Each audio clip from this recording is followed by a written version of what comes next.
Welcome to Midweek Talks, where we help you follow Jesus and answer your questions in the middle of personal, social, cultural, and political and life issues. I'm your host, Mark Ivy. Today, we are really excited that you're with us. We are in part two of a discussion that we began last week about flying, believe it or not. And Michael Caveney, you're here with us today. I'm so glad that you're back with us. Yes, sir. Thanks and for that we having were able to schedule this. Just to do a quick pickup from last week, Michael flies for a national airline in the U.S., and you have been really in this flight thing now since, for how long originally? As a professional pilot, it's been, I would say, '07, so 14 years. 14 years, yeah. But flying on and off since a young boy. Yeah, and we talked a little bit about the first session about how you get into it. Yes. And your love for flying and your mind for it, actually, because you kind of have to have a mind for this, because you don't want somebody that doesn't know what they're doing sitting behind a plane. Amen. And Yes. I actually can't imagine that there's anybody that really doesn't know what they're doing. I mean, there are some pilots that are better than others, but they've all been trained well. Absolutely. Yeah, absolutely. There are some folks that wanted to do it, but they went through training and had some issues, and obviously there is standards at the FAA, and Sure. obviously the airlines have, and folks that were unfortunately not able to to complete the training and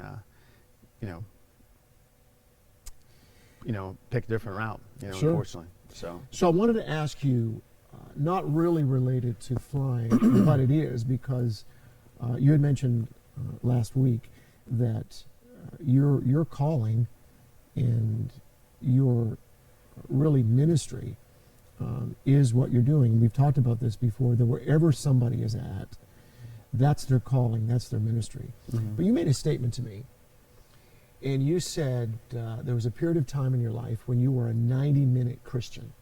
Okay, can you kind of explain what that means? Sure. Yeah, I'd be glad to. It was basically, we when we moved here and I got furloughed in '08, we knew that we wanted to put our feet down in a good church, and not only for our family but for my marriage. And we went to a couple different churches and finally landed here in Christ Alive. And it was just going to church on Sunday. We felt really good, got involved. I did the children's ministry. My wife did some women's ministry, and felt really connected with the church. And on Sundays it was great, but I found myself on Monday, on the highway, someone cuts me off, and using foul language or getting mad, or just not carrying it through Monday through Saturday. And I guess until I started to pray and take time out of my day and be, just very intentional about it, did I see that there was a change. And I think men, I think it's like, men aren't supposed to cry. Well, that's baloney, obviously. And men really, they shouldn't really pray. Well, I don't feel like, for me, I didn't have the connection that I have now because of prayer and spending time and making time for Him. And so the 90-minute Christian, I think a lot of folks are in that. They're in that. They get that feeling of that good feeling. We're all we're all like, we want to feel good, and this uplifting, and we can start the week off, but we need that through the week as well, especially with there's a great song by Toby Mac, The Elements, and it's one of my favorite songs and my daughter's favorite song.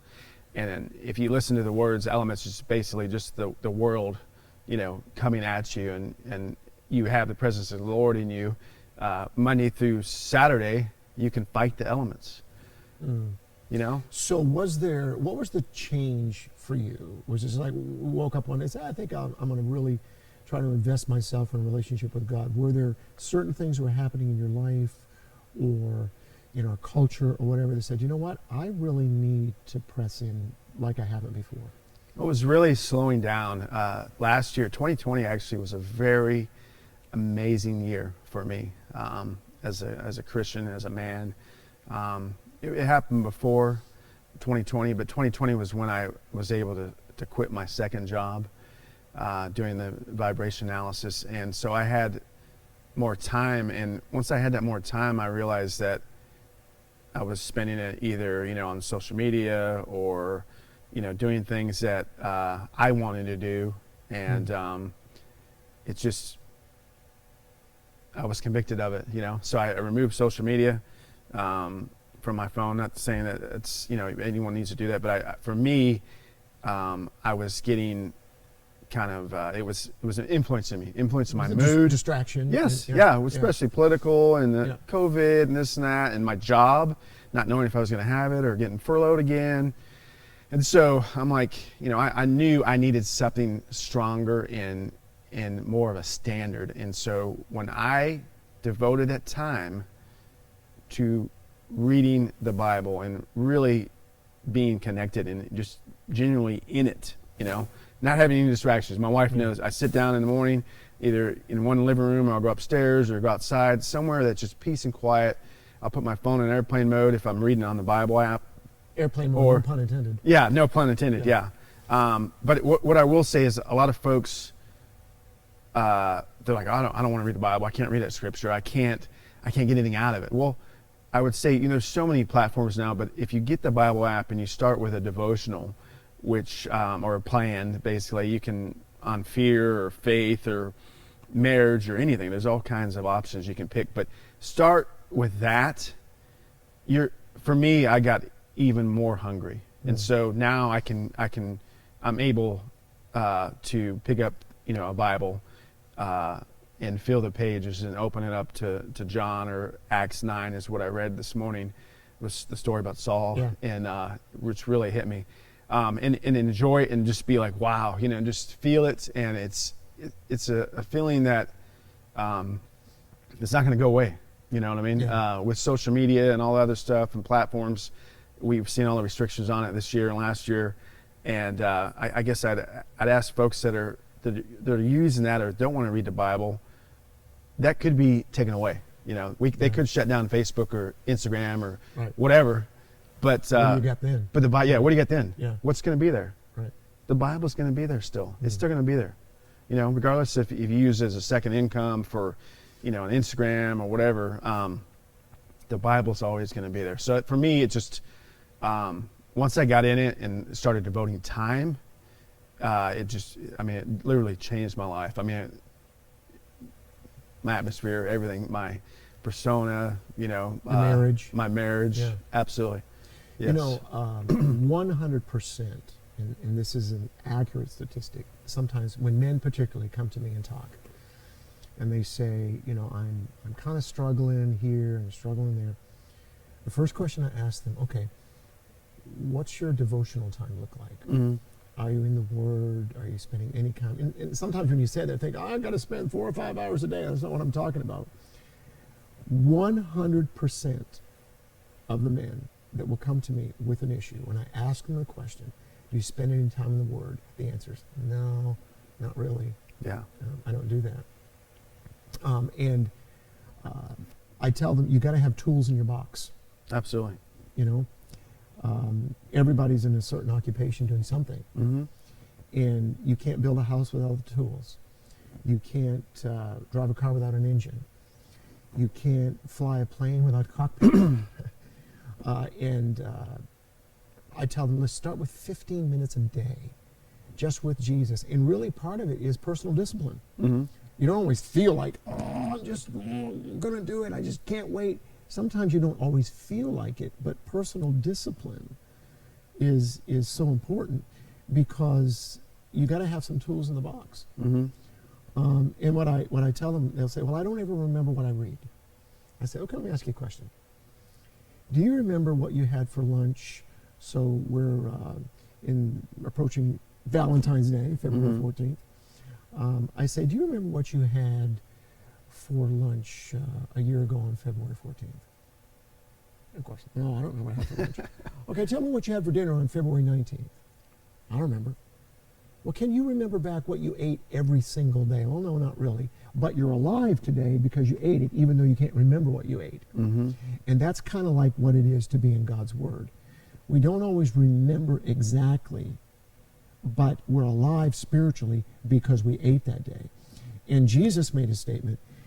He said to the disciples, he taught them for 3.5 years, a lot of information, and he's getting ready to go, and he said, look, the Holy Spirit will bring back to your mind the things that I've taught you. Mm-hmm. And God can't bring back to my mind what's never been put there to begin with. True. And so it's just, it's so good to hear you say that, because men need to hear another man working in a secular world, in a business world, to say, you got to spend time with Jesus. Absolutely. Yeah. You do. And you've got it. I mean, you've got the time, obviously. Everyone's busy. Everyone has their... We make time for what we want to make exactly, time for. Exactly. Yeah. I'm not saying that, people were like, well, he's off X amount of days and he's got plenty of time. Well, that just, I'm still busy. Yeah, that's okay? not like... Yeah, I'm still... Flying in the air is one thing, and you just got back from a training. Yes, yes. So people don't always know that the work of particularly pilots is not just when they're actually in the airplane. Correct. So let's talk a little bit about that. You're a believer, you're loving Jesus, you're spending time with Jesus. So this past week, you flew off to spend time training. What did that look like? What's that like? Well, it's, like I said in the first episode, it's ongoing reviewing and studying, staying, I wouldn't obviously compare it to reading the Bible and the Scripture, but it is continually reviewing, and so you're prepared. I learned at an early state, flying with the captain. He's like, if you can read a little bit, on a trip, every other week, whatever. When you go to recurrent every year, which we have to do, Yeah, that's what it's called, recurrent. Recurrent training. You're prepared. You're ready. You're not worried. You're not stressed. And so I've tried to maintain that throughout my career. So Sunday night I flew down, and Monday we had some classroom stuff we went over. And Which would be what? We had security. We talked about Okay. security. We have some issues that we always bring up, and our security managers bring up for us and in flight to discuss just common stuff that's going around now, or issues. Such as? Stuff that I can't actually Okay. bring up. All right, Yeah. okay. All right. But unfortunately, then we go into a simulator that's non-motion. So it's just the cockpit sitting like on the stage, and we go through a couple different flights. And That's with the screen in front of you? it is. Yeah. Okay. It's got the. But it's not doing this. It's not motion. moving. Yeah, okay. It's not moving. Okay. So an examiner, instructors are watching us, and they're basically reviewing our procedures and making sure that we're on point. And if there's anything that has been an issue in the previous years, they try to touch base on that. And then the second day we do maneuvers in a full motion simulator, which is normally sometimes the simulators are actually more in cost than the actual airplane. So it's made to duplicate just as an airplane would fly, 100%. So did I just hear you say a simulator costs more than an actual airplane? Yes. Really? Yes. I'm not sure exactly on the cost of ours, but I've been told before, depending on the variant of the airplane, a lot of times the sim is just because of the computers and the extra stuff that's needed to duplicate that in flight. I mean, you can imagine how complex it is. So, So what kind of things happen in a simulator? What do they do? Well, so day 2 is maneuvers, and like for instance, this week I had to take off. We took off from San Francisco, And you take off from any airport, right? Yeah, they just move the sim Okay, around yeah, here wherever they want to yeah. take it. So I took off from San Francisco and hand flew the airplane. Auto thrust is off, and just came around, did a pattern, and the instructor. I had a pretty good crosswind, and I came in and did a visual approach. And Is that you by yourself or with another? the captain. I have a captain with me too. Okay. But it's basically a flight with no automation. So as we Okay. talked about Yep. before, and then we'll do some wind shear events, some single engine takeoffs. So like we lose an engine on takeoff shortly after rotation, or right after our decision speed that we talked about. Yeah, so just for those that are listening, there's a point of no return. Yes. When if you have to abort the flight, you just need to take off. You cannot just stop it. You're going too fast, and then obviously the amount of runway left is not enough for us to stop And safely. that would depend on which airport you're in too, right? Because some True. airports have longer runways than others. Yes. Okay. So it's basically 2 hours in the simulator. We do 2-hour blocks and with like a 10-minute break, and it's busy, Just like really on the plane, right? But it's just nonstop. It's Yeah. we're like I said, engine fires. Same emotions, same feelings, the same stuff that would obviously happen on a real flight is the same thing going on. Yes. And your body's, your mind, your heart, your everything's responding the same way. I suppose. Yes, absolutely. We did upset. We're doing a lot of upset extended envelope training now. So the instructor will turn the airplane on 90-degree or 100-degree bank, either nose down or nose up, and then we have to recover from that, wings level and get back. So we do a lot of that kind of stuff, and it's just some of it's new, some of it's just retraining or refreshing it, going over the maneuvers. So if it were to happen in flight, that that we're fresh and competent. Here's my famous watching of these videos, right? White planes crash. Yeah, right. Yeah. Or some of them. There's other ones. There's too. other ones. Yeah. There's other ones, Weather yeah. Channel, I think. And the engine had been taken off for maintenance, Mm-hmm. but there was a quicker way to take it off that wasn't recommended by the manufacturer, but many of them were doing it at the time. Okay.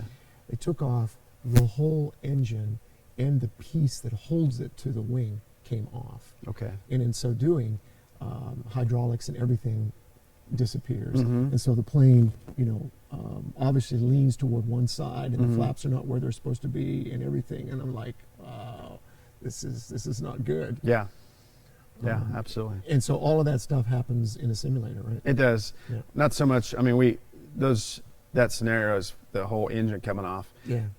Yeah. Right. That's Very unusual. very unusual. Absolutely. Yeah.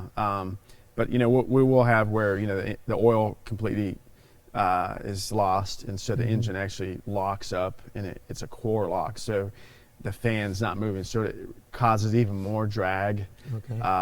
And like I said, then we have wind shear events. We have what else do we do? TCAS events, where we're coming in and there's an airplane that's not responding. On the same path as you? Absolutely, yeah. Okay. And the computer actually will tell us to descend, or to climb, or to turn a certain way. So all airplanes now have TCAS, right? all commercial airlines. all commercial, yes. Yeah, okay. Transport category, it's a Okay. requirement, yes, sir. Okay. And we've got a new generation. It's called ADSB, in and out, and basically the planes are talking to each other now. So it's even more advanced than the TCAS that we have. So that's being implemented now. It's pretty amazing. And that sort of bypasses a ground controller? No, it doesn't bypass it, but it's eventually it's going to help on the departures of these major airports and the arrivals, to try to, I'm not exactly sure when they're going to implement it, but right now everything's under radar coverage. So, Right. And this incorporates GPS, so it's more accurate, and as I said, the airplanes are able to talk to each other. I can see if there's a Delta airplane in front of me, what airspeed he's going, if he's descending, if he's climbing, which is a situational tool for us is huge. So it's just the next step. The technology is there, and we're the government, the FAA, and the centers are slowly implementing it. What happens if a ground controller is telling you to do something opposite of TCAS? Because that's another one of my flight channels I was watching, right? Okay. That's actually one of our things that we do in the sim. So that we're on an approach, and the controller says, turn right heading 300 and climb and maintain 4,000. But so we start the turn, and then we get an RA, which is a resolution authority advisory, to descend. So per our SOP, which is Standard operating procedure. yes, Yep. yes, sir. We're supposed to follow the RA guidance. So in that case, we would descend and we'd still turn, but once we have the traffic visually, then obviously if he's above us, I know that, I'm going to obviously descend, and then we'll let ATC know once we're clear of the traffic that, what, we had an RA, this is what's going on. So I had an RA actually going into DCA and flying a river visual to runway 19. A lot of times the helicopters for the DCA, President is that, Reagan National. That's Reagan, yeah. Okay. Yes. Yep. So they were along the coastline, and the tower's like, hey, we got traffic, at your 11 o'clock, they're low. They've got you in sight. You're cleared to land. So, and I was flying, and going into Reagan National doing that approach it's not a straight in normal approach. It's one of my favorite actually. So I'm getting ready to turn to line up with the runway, and I'm at 500 feet, okay? And the helicopters are about 400 feet right off the shoreline. And as I'm turning, I got a TCAS alert to climb. And so I responded to that, did our maneuver that we're supposed to do. And did you have to go around? I had to go around, yeah. Okay. And Tyler was like, what was the reason for the go around? And I said, we had a traffic advisory, or RA. Okay. And so that happens, and then, we're slow. I'm 500 feet on the ground, above the ground, getting ready to land. And we're, like I said, we're constantly on the scan, ready to react. And that's one of the things coming into land,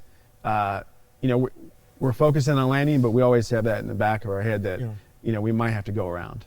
So until we're on the ground, to the mains have touched down and the spoilers and speed brakes are up, we have not landed. So that's something that we have to always continue to practice and, keep in mind. So let's take the plane off here, okay? We're going to take off? We're going to take off. All right. Okay, so we didn't make it to take off We last week. We got a delay last week. We didn't even leave the gate. I don't think so. No, we didn't. You're right. That's right. Yeah, we need to go there. Okay, we kind of got delayed last week. We did. So I'm sitting on the plane. The door is now closed. Okay. Okay. That door is not going to open up again, is it?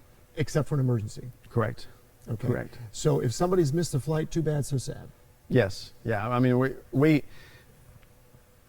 our folks on the ground, if there's a connecting flight that has 30 people on it, Gotcha. Obviously we're going to try to hold it as long as we can. Yep. But, if one person, every situation is different, but we do have standards that we have to follow, and go by. So I'm sitting there, I'm reading my book, but we're still sitting there. We haven't left the gate yet. Mm-hmm. What's going to happen to get to the place where you're going to start to take off? What's going on the ground? What's going on with you? What's happening? So the last episode, I think we talked about doing a walk around, and then the pilot flying is building the box, he's entering and everything, and whoever is not flying is going to recheck that, okay, off of what we were planned, what we were cleared, and so it's just two eyes basically verifying it. Once that's done, we run through some checklists. Obviously, the door closes. The F1, which is the the lead flight attendant, will say cabin secure. That's meaning everyone's in their seats with the seatbelts fastened and the bins She's are closed. Telling you that, right? Yes, cabin secure. We're ready to go. So that's when they close the cockpit door.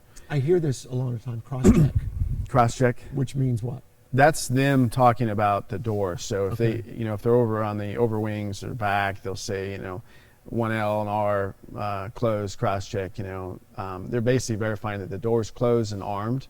Okay. So it's ready to go in case of an emergency, to where if the door was open, the slides would open, and Listen, but that's not what you want to have. No, but there was just in the news like maybe 3 weeks ago. This guy, they're on the ground. Mm-hmm. I don't know if you saw this or not. He arms or he engages the emergency chute. Mm-hmm. I think it was up in New York. Yeah. Do you remember seeing this? I don't. I mean, it's happened numerous times. Okay, yeah. And I'm like, dude, what are you doing? Yeah. And of course, that just destroys everything. Yeah. You can't use that plane for all. That's all got to be redone, because that's a very complicated procedure that's done in those slides, I'm assuming. They're about 10 grand roughly. Yeah. Okay. So I think I remember saying he's going to have to pay for that. He's gonna pay, and he was I don't know where his mind was at or whatever, but I think he was having a psychotic episode or something. That's possible. Had to get off the plane or something. That's possible. And of course that messes everything up on the ground, yes, because there's security issues at that point. Absolutely. And on and on and on and on. Absolutely. So you don't want to have that happen. No, obviously. no. Yeah. So the door closes. The folks on the ground are finishing loading the bags. More than likely, they close the cargo doors for us, and we obviously have indications on our monitors that show it's closed. And we'll run one more checklist, and then they actually do a walk around one more time too. Who's doing that? The ground crew? Yes. Yeah. Okay. Yeah. Just to verify all panels, doors are closed. And then we're at the mercy of ATC. So ramp control normally is who we talk to. As long as there's no delays. So there could be a delay because of flow going in New York or because of weather or whatever. If say it's clear in a million, it's a really nice day, we call ramp, Airline 246, we're ready to push gate 6. And they could say, okay, yeah, clear to push and start, call for taxi. Or they could say, stand by, there's traffic in the alley. There might be another airplane. It could be an airplane that pushed behind us and broke, and then we're waiting on them. So look, here's another experience I had. So we're at the mercy of everyone else. I am in the airport getting ready to take off, right? And they're pushing back a plane. Okay, I saw this. And this is it was a large airport. I don't remember if it was Logan or one of those places years ago that I would be flying back and forth because originally from the Northeast. They pushed the plane back into the back of another plane, and the cone that was on the back of the tail fell off. Which I'm like, dude, what is going on here? Yeah. Of course, nobody's going to fly either plane at that point. No. We are required to have wing walkers and tail walkers too, depending on where we're at, as far as the tow operation team. So that happens. They're human just as we're human. So, but some of those, my guess is that some of those tail walkers and stuff were initiated after some of these events that have happened, rather than just letting somebody push a plane out. There's a lot of folks that are involved with that because did the ramp clear them to push? Or did the ramp tell them to wait till that traffic was clear? Okay, yeah. Somebody messed up somewhere. There is, unfortunately messed up. So somebody's going to ask the question, why don't the planes just reverse themselves? Because there is a process, I guess, where planes can actually have reverse thrust, correct? But they don't want to use it because it pulls sand and everything and stuff back into the engine. Right? It could pull FOD up, which we call it foreign object damage. So all the air transport categories have reverse thrust. Some models don't come with it depending on what the application is, but it helps us slow down when we land. So the thrust on our airplane, on the plane I fly, it diverts the thrust from going all out the exhaust out, two little doors open up, and it actually pushes forward on the sides of the airplane. So it reduces brake wear, and obviously you can slow down a lot quicker. So that even if we could reverse on our own, we'd still be at the mercy of ATC. Sure. Yep. So they're coordinating all this traffic. So once we push, we'll start up both engines, run a couple more checklists. We try to do as much as we can while we're parked, because once we're taxiing on the ground, I tell a lot of people that's especially in Chicago, Atlanta, when you get a lot of other airplanes on the ground, a lot of busy airports. It's very busy, and you want both pilots heads up, looking for other traffic, making sure you're turning on the right taxiway. If you're cleared to cross the runway, you're looking to see there's no traffic. We turn all our lights on when we cross the runway. So one thing I did want to mention, I always, when we're starting engines, basically there's we use an APU on if it's a normal start. The air is going to that engine to start. So you see people when you're starting engines, they're like, they're reaching for it because the air's stopped coming out. Right. It could be a hot day in the summer, right? And they're like, "What? Why did the captain turn the air off?" It's because we're starting engines. It's going to take about 2 minutes roughly to start both engines, and then that air will come back on. All the power has to be to that engine. Absolutely. All the air is going there. So there's no air going through the air conditioning system, so that is normal. The pilot is not doing that on purpose to keep you warm. So other than that, then we taxi out to whichever runway we're going to, and after all the checklists are complete, I will tell the flight attendants, please be seated for takeoff, and so they get into their position and their shoulder straps on, and they have a procedure they have to do on takeoff. And so here's a layman talking right now. Okay, it doesn't appear just from the outward look. Now, if you're sitting in the seat in the cockpit, it's certainly different. But it doesn't appear there's a lot of window space there to be able to see everything. Okay. And I always wonder, how are they seeing what they need to see? Well, I mean, we've actually had great visibility, Yeah, okay. obviously, yeah. Yeah. And then we have there's a alignment indication on the right on the visor that we align our seats with. So no matter what airplane we can get in, because every airplane's just a little different. The seat cushion might be flattened or numerous things, but we align ourselves so we have the same sight picture, no matter what airplane we have. So, you know, obviously I can see, if I lean forward, I can see the right wingtip or the left wingtip, but like on a 380, it has cameras, Airbus 380. It has cameras on the tail. Okay. Yeah. And and you can scroll through the cameras, got a camera on the nose. Okay. So that large airplane, obviously. All right, so you're not just looking through the window. Absolutely. Yeah. Yeah. So you can But see, for us, I mean, we're a large airplane, but you know, once we're in the air, you know, it's an A380 you're flying most of the time, right? No, Oh, 321. Oh, okay. Yeah. All right. 380 is a double decker, 4 engines. That's right. Yeah. Okay. There's only a couple airlines that are flying them actually. Emirates and yeah. I think, and Air France has got them, I okay. think. Yeah. But then once we're clear to take off, you know, we take off and we either get radar vectors from the controllers or we're on it's basically like a highway in the sky that we follow for folks, you know, they either go northbound or southbound. So it's kind of a practice or, you know, drawn out highway in the air. So there's you don't have people going all different places, you know. Yeah, so really everybody's flying the same vectors, right? Based on what... Depending on where you're going. Depending on where you're going. Absolutely. Okay, so it's not like random. I think I'll go left here, right here. These vectors are already established. Exactly. It's just like, you know, if you're going up north, you're going to get on from here, get on 40, you know, and then get on 77 northbound. That helps us. That helps the controllers obviously space out all the traffic. It obviously helps with flow, and then obviously helps with us too as far as separation to get up to cruise altitude and get going on to where we're going. You had mentioned that some airlines require hand flying up to 10,000 feet, or it is possible to take the plane off mostly on autopilot, right? But you kind of get rusty, maybe. Well, it's not real. I don't think there's any airlines that require it. Okay. Like my airline encourages it. Okay. And it's just because of all the automation that we have available to us. They want to make sure that we're still competent hand flying in. So for the airplane I fly, the lowest I can turn the autopilot on is 100 feet. So I have to be at least 100 feet. So yeah, the industry definitely is trying to encourage pilots to hand fly more, because there's a lot of things that happen during an emergency where the autopilot is kicked off. Yeah, okay. And there's been airlines overseas that have had some issues where the flight more than likely could have been recovered had they had hand flown a little bit more, and you know, the senses that you get from flying an airplane. So yeah. I was reading about automation, airline automation the other day. Okay.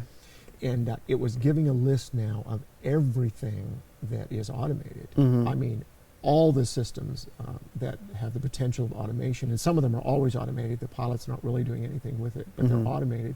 But they showed the cockpit of an older 747. Okay, that required the flight engineer everything was a gauge. Okay, and also the older planes, you actually had a kind of a steering wheel. In the it's middle called a yoke. The yoke. Yeah. That's gone in the newer planes to more of a controller. Side stick is stick. Yes, sir. Yeah, that's fly by wire. Right. Okay. So explain that a little bit, would you? Because kind of go into that, because a lot of those older planes now are so automated. It would be very difficult, I would think, and maybe some of those planes aren't even in the air anymore. Some of them probably are. I don't know, depending on the air. Maybe it's an overseas airline. Right? Yeah. But it would be difficult. It would seem to me that flying a yoke in the middle versus a side stick would be totally two different airplanes. I thought the same thing until I started Okay. flying. All right. You know, I'm like, man, I don't, that's going to be kind of weird. But once you just fly it for a couple hours and get used to it, I mean, you're still flying an airplane. It does take a little while to get used to, because if you're used to having a yoke, and there's airplanes still that are conventional. So basically the yoke is connected to control cables and rods. Right. And so if I'm turning left, you know, it's going out to the ailerons, and that input is changing the flight control. So now on the plane I fly, it's all fly-by-wire. So it's my input's going to a computer, and then there's tons of redundancy. So right now we got three basically fail-safe. So if one goes bad, there's a second backup, and the second one goes bad, you know, you get the third. Right. So they're all firing at one time. If you think about it, they're all there.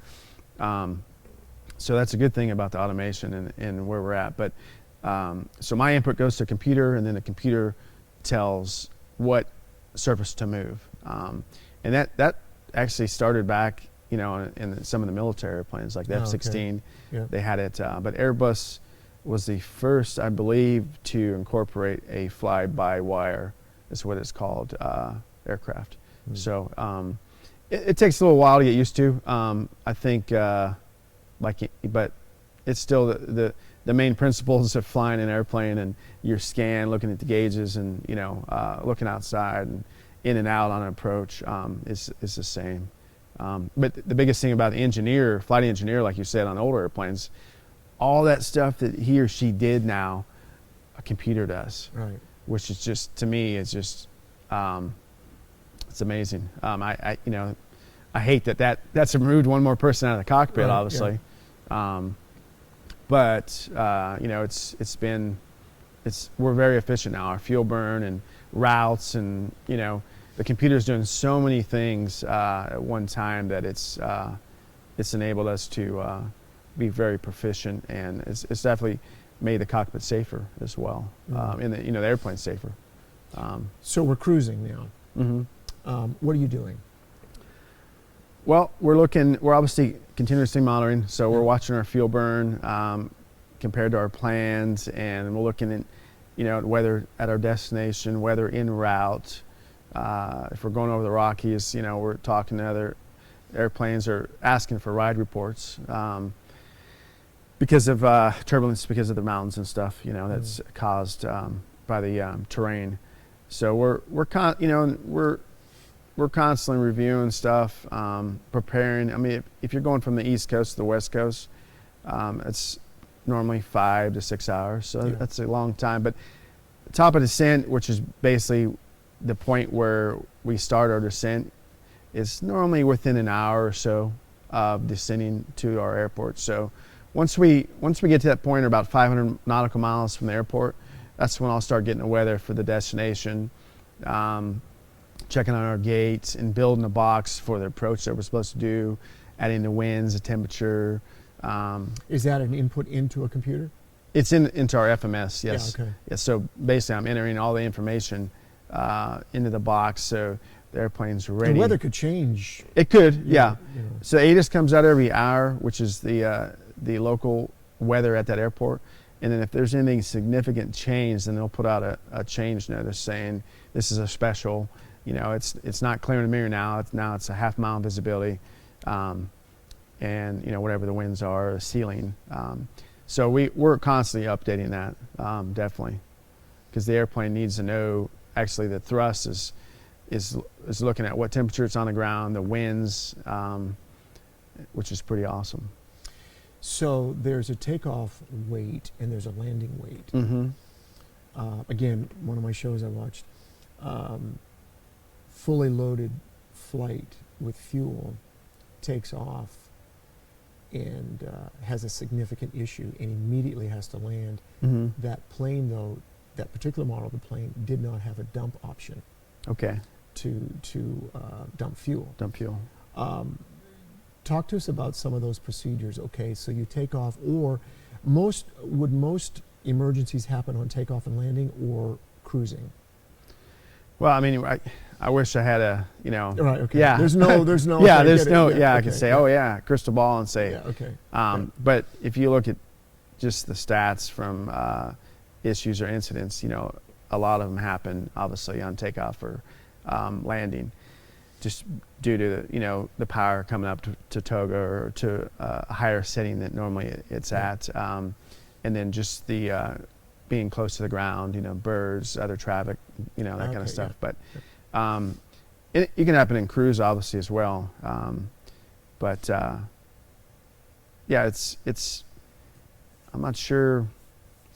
So let me so these images keep coming in my head here, and so I'm like the guy that knows nothing but watches everything and still knows nothing, right? You know more than nothing, honestly. You do. So there's a constant when you pressurize a plane. Mm-hmm. It's really doing this. Mm-hmm. And if you remember, one of the it was Hawaiian Airlines that was doing these island jumps. Mm-hmm. Every day they would do multiple jumps to these islands, and the plane was doing this, Mm-hmm. and the whole fuselage came off. I remember that. Yeah, I was like, that would be a really bad day. absolutely. Yeah. And I remember one of the people on the plane talking about how, obviously you're a little tube in the sky, Mm-hmm. and that's all connected together. Now, the quarter of that front fuselage is gone, and they watched. They could see where the cockpit area was, and they could see the sky. I just can't imagine. I think that would be so traumatic. Absolutely. But it's doing this now because there's nothing connecting the top to the bottom. Mm-hmm. And by God's grace, they landed the plane, right? But there's nothing connecting it. Mm-hmm. Talk to us for a minute about, because we're in this virus atmosphere right now. Mm-hmm. Planes are pretty safe when it comes to the air that people are breathing, right? Absolutely. The Airbus itself, most transport category airplanes or commercial airplanes are similar to this. I can't say exactly the specifications, but the Airbus air is recycled. That whole cabin is recycled every 3 minutes. It's actually every 2 to 3 minutes. It goes through a filtering process, right? It's every 2 to 3 minutes it cycles, okay? Okay. So 50% of the air comes from outside of the airplane. Right. Okay. It's being drawn in. It's been drawn in. Yep. 50% of the air mixes in with that new air. Then it goes through a cycle machine, and then before it's ducted back out, it goes through a HEPA filter, okay? Yep.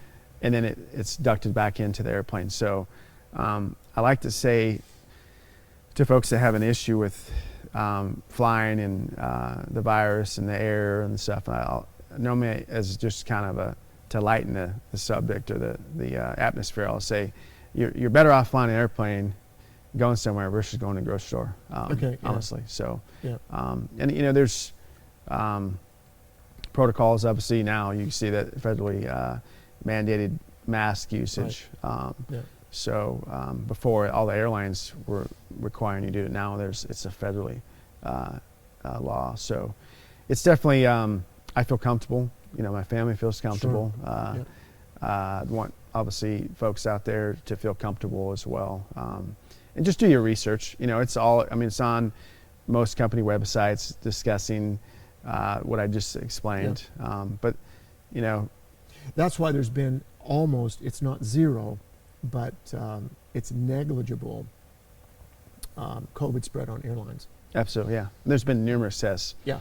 And like they put some mannequins on there and then had them coughing and did all kinds of dyes and black lights and how far would it go, and I mean so there's all kinds of research out there, but I guess the biggest thing is to know the facts, and the facts is the airplane air is recycled every 2 to 3 minutes. So obviously if I'm sitting in front of someone or right behind someone and they're continuously coughing, I might ask to be moved. I'm not going to be silly about it, but that's I luckily, praise the Lord, I haven't had any issues. So is pressurization, that's going to happen above 10,000 feet, is that correct?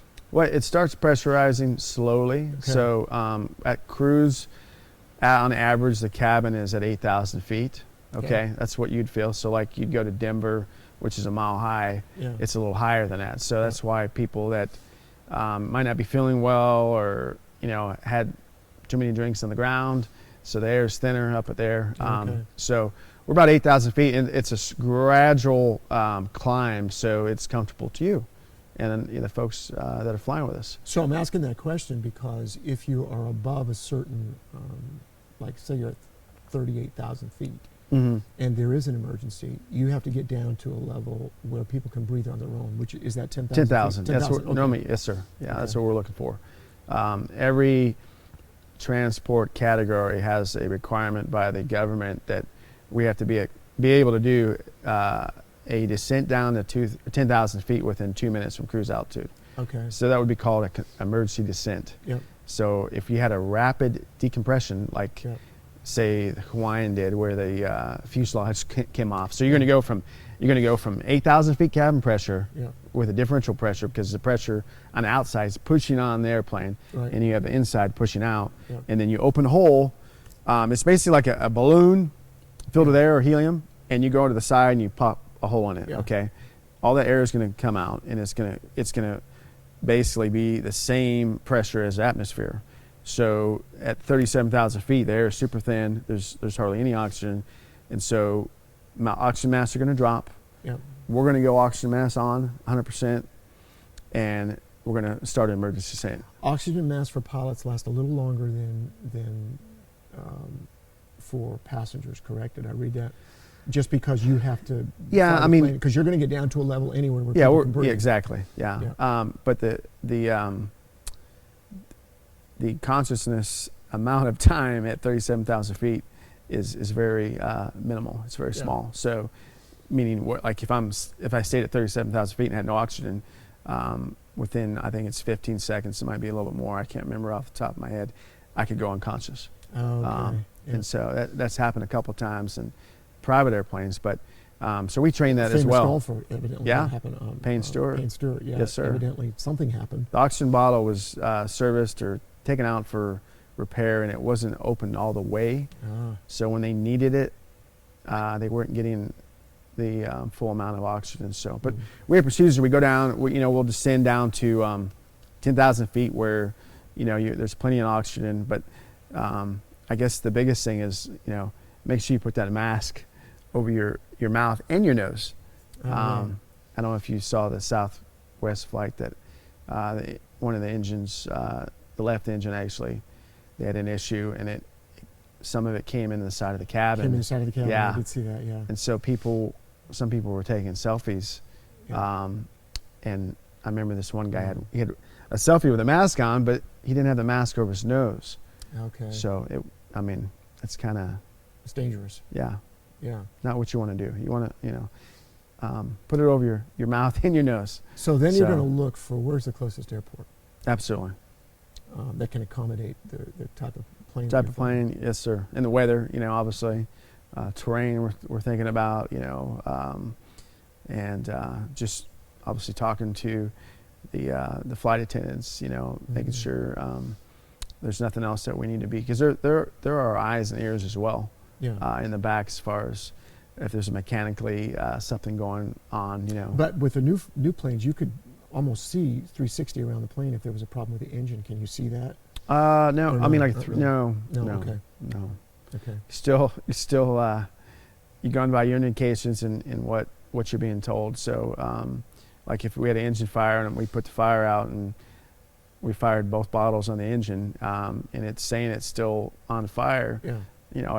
I'd have one of the flight attendants look out the window and verify, is it still on fire? Because I want to know that. Oh, that's what happened to I just keep bringing this up. It's funny because both bottles were fired in the engine, and the engine was still on fire. Yes. It eventually went out and they landed, Mm-hmm. but it was still indicating, hey, this thing's still hot. Yes.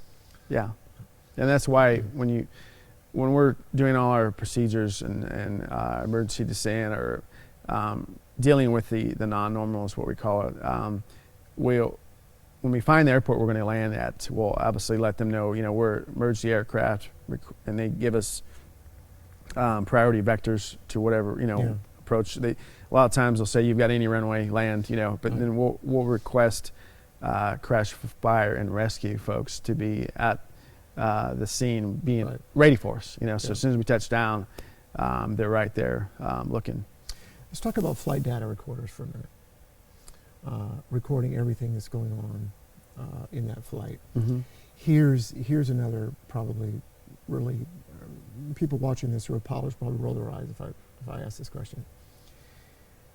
Why not have a central place? Everything else has a central location. Every phone call I make, every email I send, everything is in the cloud somewhere. Mm-hmm. Why not have that same thing operating on a plane, so that even if like a plane crashes in an ocean, they got to search for the flight data recorder. Why not have that information in a central location that's always being communicated, so I don't have to search for, it's not a black box, it's really an orange box. Yes. Why not do that? Or is that just like impossible? I think, I'm sure it's been brought up before. For me, I would say logistically, it'd probably be pretty hard to do, Yeah. for one. And then who do you trust with that information? Yeah. How do you secure that? How do you secure Yeah, okay. someone not breaking into it and being malicious about it, or Yeah, you know what I mean? And we also have the FDR, flight data recorder, and we have the CVR, which is a cockpit voice recorder. Cockpit voice recorder. Yeah. So that that refreshes after every airplane's different, but it refreshes after so many minutes and records over what was already recorded. So that would be something too that you would, Sure. not In the cockpit, though, if I remember right, you telling me, policy is that once that cockpit door closes, there's no conversation that's casual. Everything is about flying and the flight. Is that accurate? from the ground up to 10,000 feet. Okay. That's considered sterile cockpit. And then same thing on descending 10,000 feet to when we're parked at the gate and the door opens.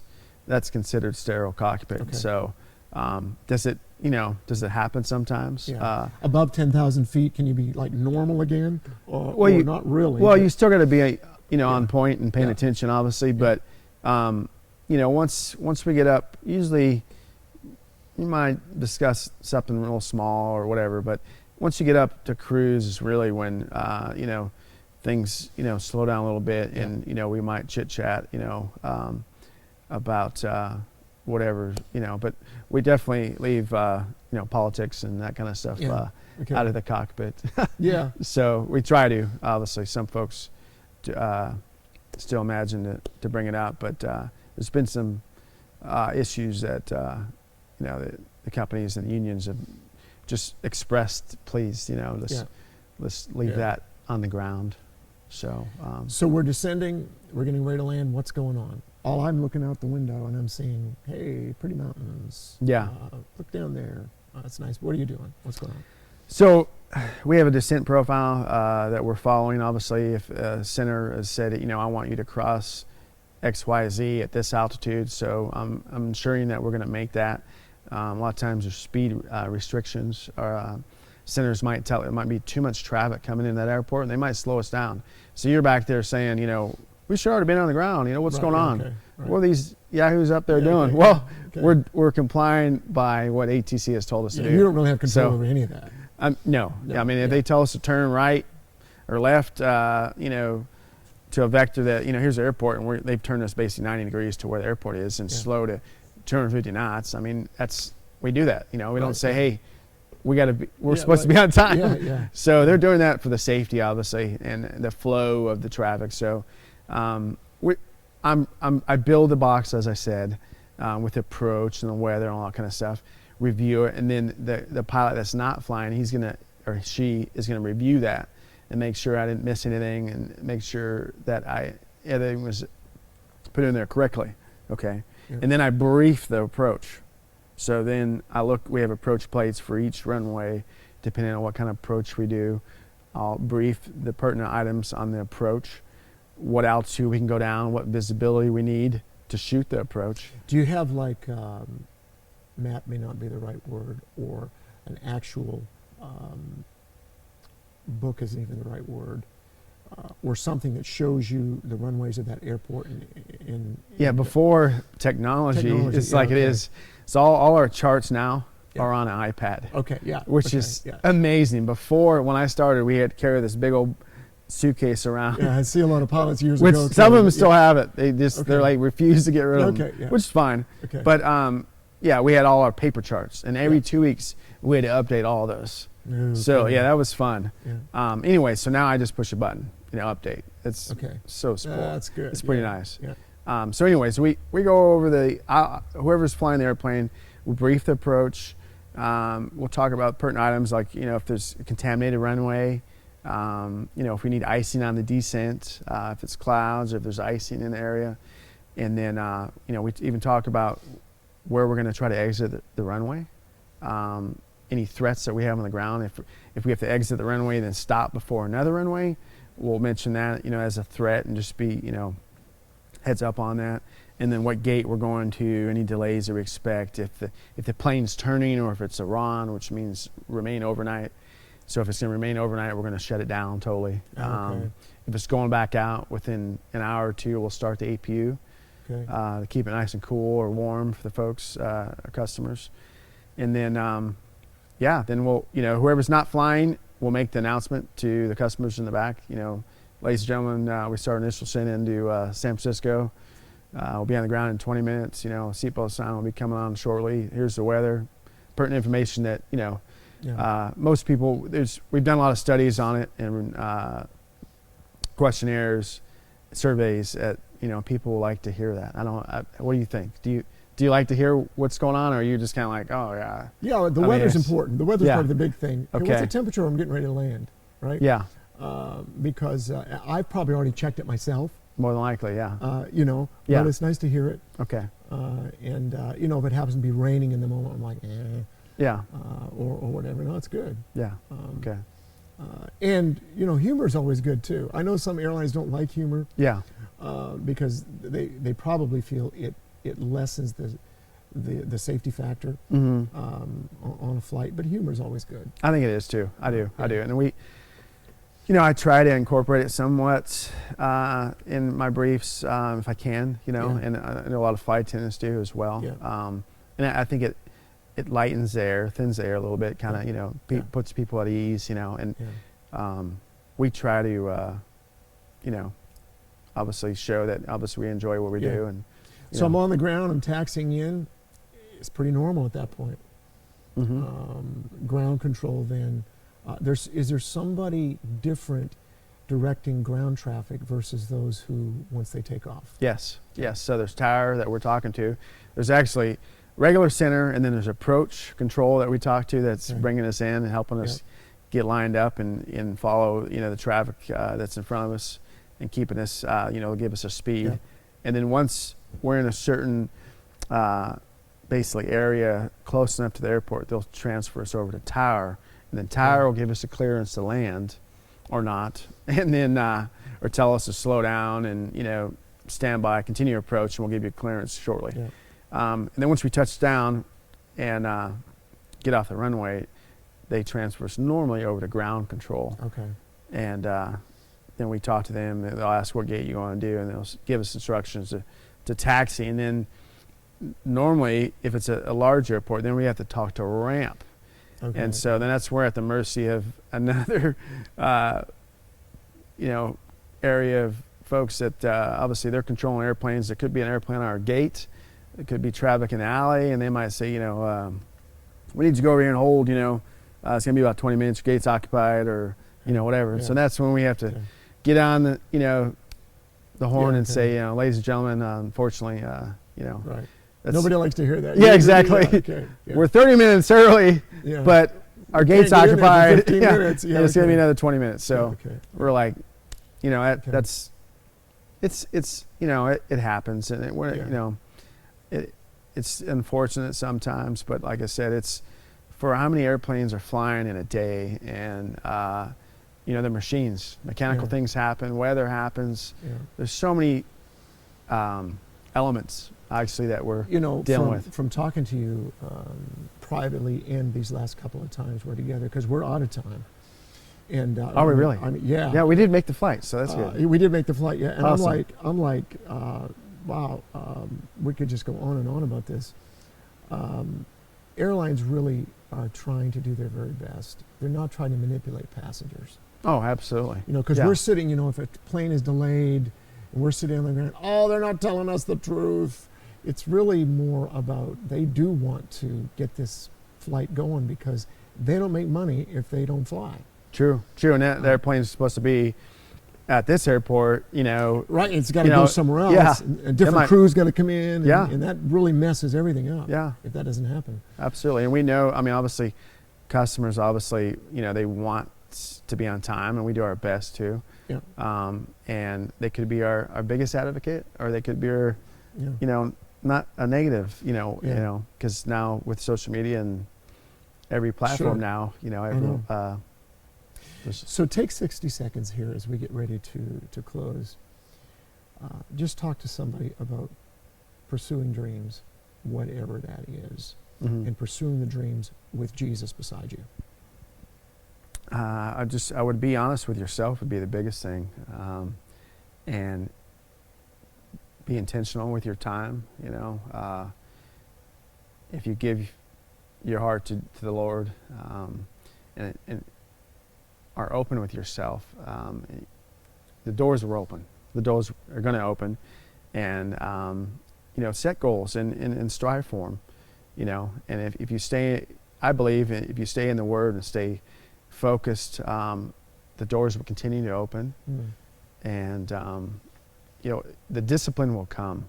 You know, a lot of people are like, oh, you know, you're in the military, ex-military, you know, you've got. I wasn't born with discipline. Yeah. I wasn't born with the discipline I have now. It's progressed, and I've learned it, and I've, you know, obviously I give Him you know, I'm full gratitude for it. But it's a learned process, and anyone can do it. Anyone can do it. Yeah. Discipline is there, and the more And anyone can find time to spend with Jesus. absolutely. Yeah. Yeah, I mean, we all have time. We got 24 hours in the day. Yeah. We should sleep, you know, 8 to 10, depending on our age, Yeah. and the rest of that time is up to you on what you're gonna do, and you know, it's there, and there is a difference between not making that time for the Lord and actually making the time for the Lord. Right. And you will see the difference. Like I said before, you just got to try it. You just got to do it, and you know, stick with it. Stick with it. You know, Yeah. Absolutely. don't expect perfection right off the bat either. That's right. Yeah. You know, it takes Oh, yeah. time. Sure. It's going to take time. Michael, thank you again Thank you, sir. for hanging out with us. It's Absolutely. been great, and I don't know if anybody can tell. I love talking about planes and flying and everything. And those of you that have been with us today, make sure you share this, because here's a great story of somebody loving Jesus, and also in a world that oftentimes does not love Jesus, and influencing people for the cause of Christ, and spending time with the Lord privately, taking people, thousands of people every year from place to place. Listen, whatever God touches your heart with, don't think that it can't happen. It can. And as you spend time with the Lord, God will open up the doors for you to fulfill His dreams for your life. Thank you for being with us on Midweek Talks, and we will see you next time.